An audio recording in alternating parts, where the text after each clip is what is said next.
This is Inside Indiana Business Radio for the afternoon of October 28th, 2022. I'm Alex Brown. Researchers at the Indiana University School of Medicine are studying the use of virtual pets to help people with Alzheimer's disease or dementia accomplish daily tasks.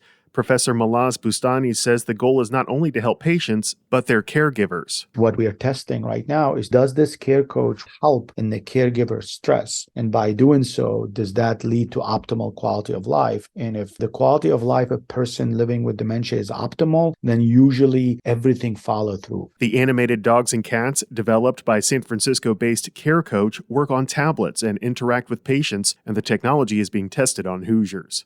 Indianapolis-based education tech firm Willow Labs has been acquired by Chicago-based Follett Higher Education. While Follett declined to reveal financial terms of the deal, the company says all 15 Willow employees will be retained, and there are plans to nearly triple Willow's headcount.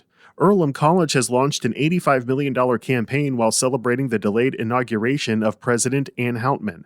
The college says the campaign will support endowed scholarships and recruitment, expand its Epic Journey program, and create an endowed fund for students struggling to pay for college.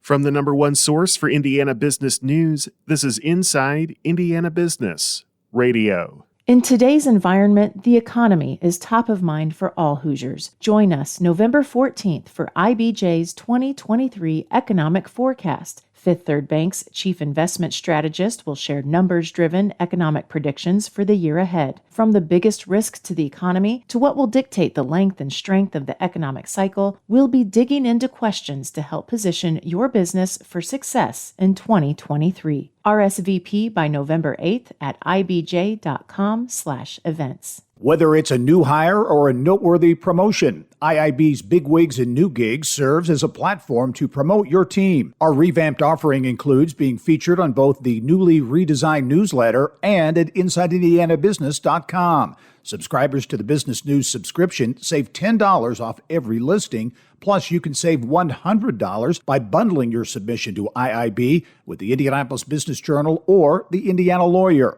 More at InsideIndianaBusiness.com. The fictional home field for the Rockfield Peaches in the 1992 film A League of Their Own is undergoing some renovations in Huntingburg, according to our partners at WEHT-TV.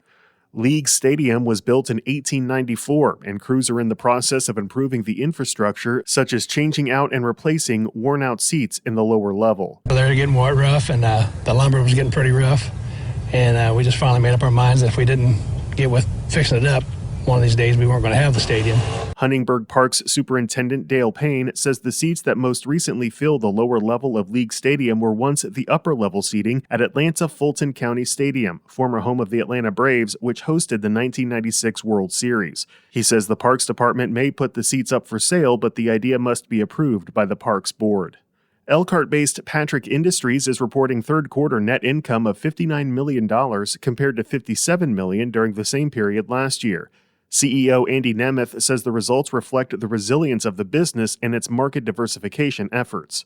The RV manufacturer is also reporting net sales during the third quarter increased 5% to $1.1 billion. The company says the strength of its marine and housing end markets, market share gains, and acquisitions completed last year and this year helped offset a $110 million decline in RV revenues, resulting from the planned reduction of production by original equipment manufacturers.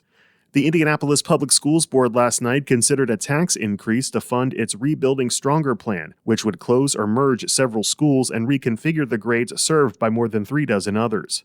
Superintendent Alicia Johnson presented a plan at the Board of School Commissioners meeting to put two referendums on the May 2023 ballot that would generate $50 million in annual operating funding for 8 years and $410 million in capital funding to improve facilities. Approximately a third of our buildings are currently rated as being in poor condition. And so we want to ensure that we are addressing our facilities, that they reflect the values that we have for our students.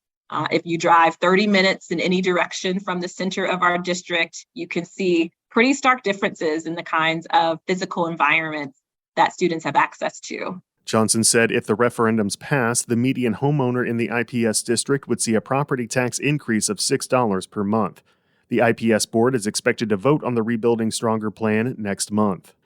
Former Indiana Senator Joe Donnelly is this week's guest on the Business and Beyond podcast with Gary Dick, presented by PNC, a weekly conversation with high-profile Hoosiers in business, sports, and entertainment, and beyond. Available now from your favorite podcast provider.